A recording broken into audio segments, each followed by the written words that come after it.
Hey, what's up, guys? Happy Friday. Maryland wins last night. I have mixed feelings about it. Obviously, I'm happy they won the game. The two headlines for me was the shot making at the end of the game by what seemed like everybody. Gillespie made a big one. His was a layup.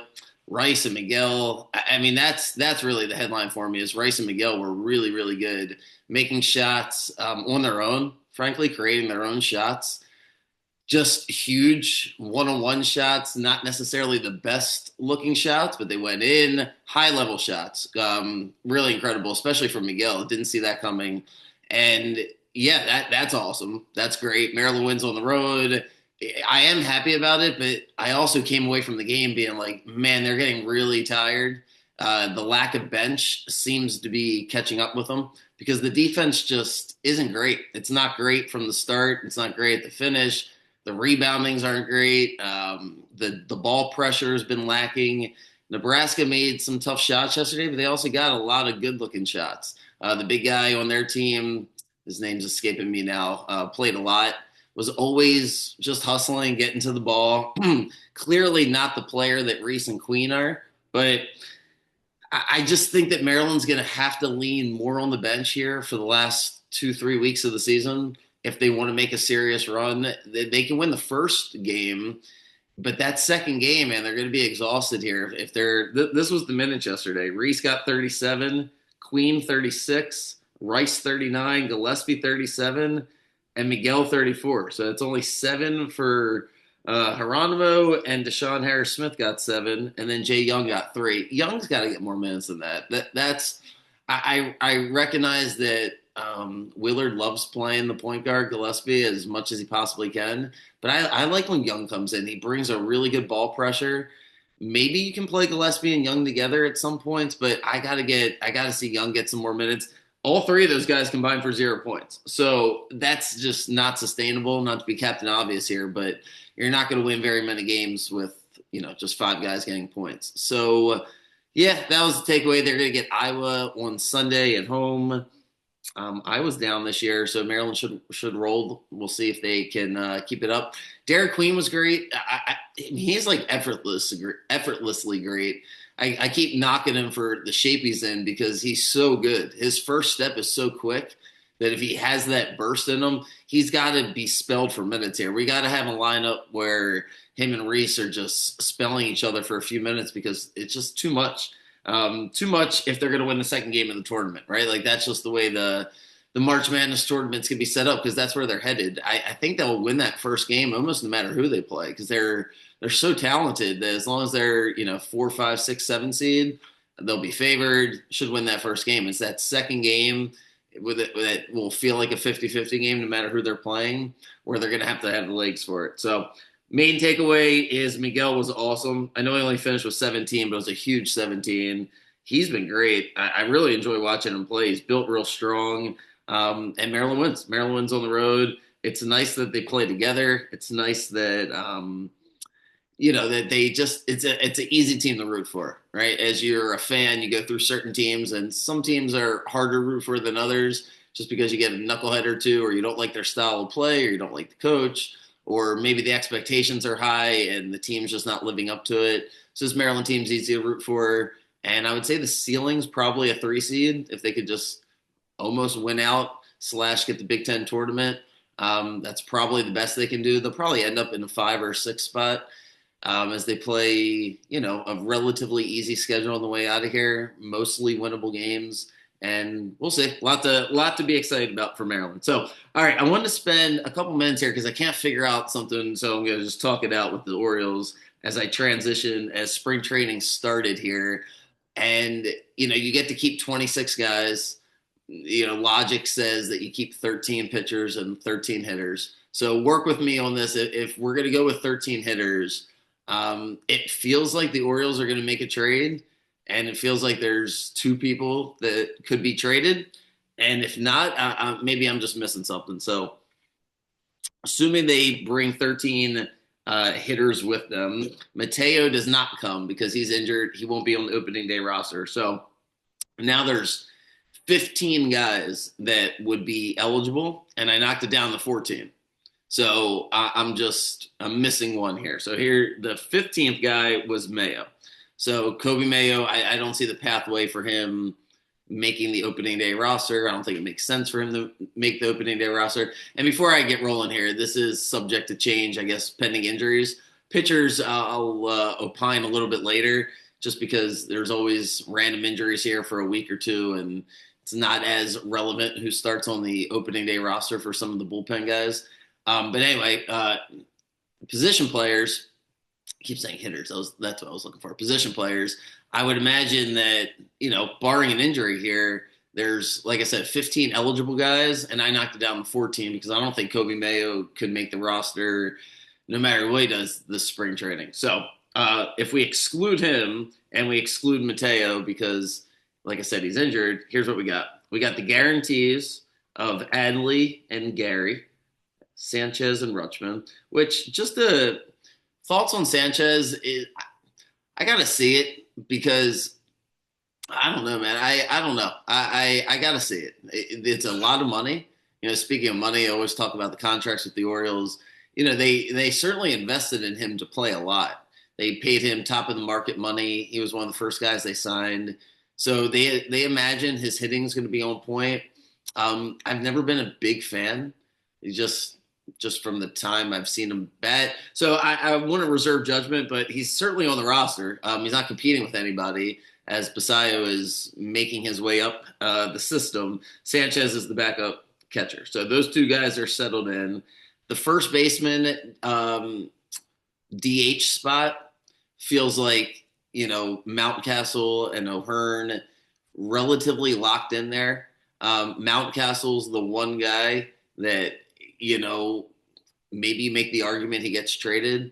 He's the second guy where I'm like, maybe you trade him, but at the same time, who's going to play first base? They love his defense. Do you really want O'Hearn to play first base every single day? And then do you have a right-handed bat to play first base? I would answer, I don't know if Tyler O'Neill can do that. Maybe he can, maybe he can't. But feels like if they were going to trade Mountcastle, they would have already done it. His contract's super friendly. They bring in the wall. That should help him more than anybody. Team favorite, crowd favorite. I just don't see Mountcastle getting moved. So I look at the first base spot, and it feels like it's settled. Feels like they know exactly what they want to do as far as, Mountcastle, unless he's super hot or something changes early in the season, he's probably just going to platoon. And, Ahern will play first when it's a righty and the reverse when it's a lefty. And like I said, if Mountcastle's hot, maybe he gets to stay in there, but they're going to want to, I think, keep him healthy. Whether or not he's a trade chip at the All-Star break, that is TBD. I could see that more than him being traded in the next month. So got Mountcastle and Ahern penciled in. Got Jackson penciled in at second base, assuming he has a productive spring training. That's just the pathway for him. Just let him play, give him the Gunner treatment. He looks great, married, happy. Just didn't play good last year, but besides that, I would assume he'd just be fantastic. Everything else points that he'll be great. Will he be great this year? I'm not sure, but I don't think Arias, is worth the investment of platooning Jackson.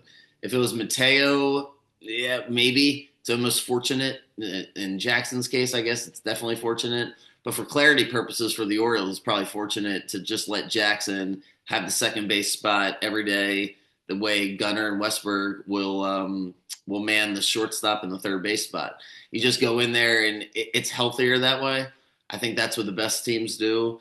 And Arias is the bench guy. Arias gets to sub for really, frankly, all three of them because he can play all three positions, stays healthy, figure spots here and there. But that feels pretty solidified, right? So you got two with O'Hearn and Mountcastle, two with Sanchez and Rutschman, that's four, and then 8 with the 4 infielders, right? Gunner, Jackson, Westberg, and Arias, and that feels settled. And then when Mateo comes back, it's kind of infield, outfield. So that's good. All right, so here we go, working through it. Mullins is penciled in, not going to get traded, not going anywhere, 1-year contract.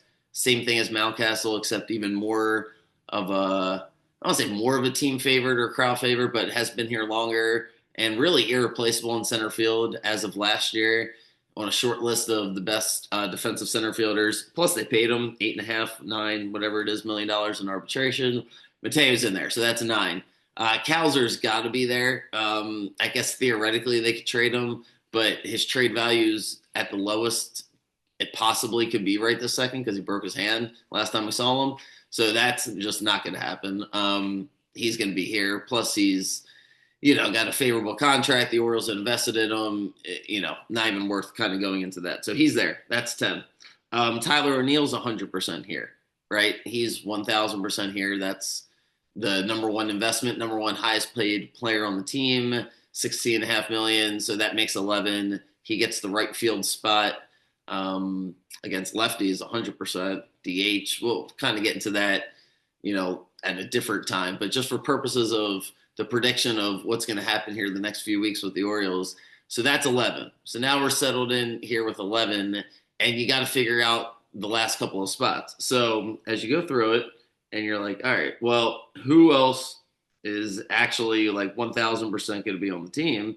And you can't have 14 guys. You can have 13. So you would say the next guy that has to be on the team is the new guy, Ramon Laureano. And I would say he has to be on the team because they just paid him $4 million. You don't really give somebody a 1-year contract for $4 million and then just cut him. I just doesn't seem logical. So I have Laureano penned in the same way I have all these other guys that I talked about. He seems like the obvious number 12 guy. He's the insurance for Tyler O'Neill, number one, because he's probably just a slightly worse version than O'Neill, does similar things.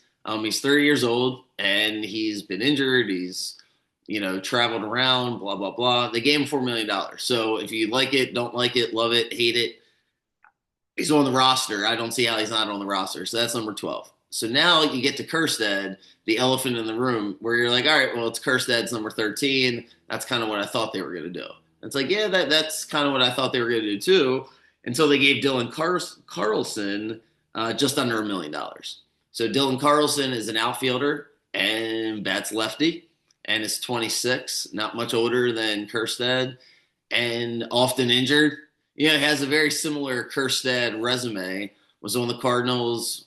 And anyway, did they give him $1 million essentially and just waste it? It's happened before. Things happen. I don't know. It seems like to me the way they've talked about Kjerstad, they want to give him plenty at bats, this, that, and the third. But he seems like the odd guy out because he can't go down to AAA. That just is a waste. He's already mastered AAA. His numbers are AAA. May as well put him in the Hall of Fame. So he's not going back down to AAA. That's just not happening. He's proven himself at the major league level, but if he's the starter, what are you going to do with him? Do you want to platoon with him and O'Neill? And if that's the case, then you just piss away the $1 million of Carlson, and then Laureano's kind of sitting there as the backup outfielder. No big deal. Fine. I think that's. I love Kjerstad, so I think that's what I hope that they do. And they just say, fine, we'll just, we brought Carlson in here to kind of push people. Maybe if there's an injury to somebody else, or if Kowser wasn't quite ready yet, or something happens, I don't know, fine.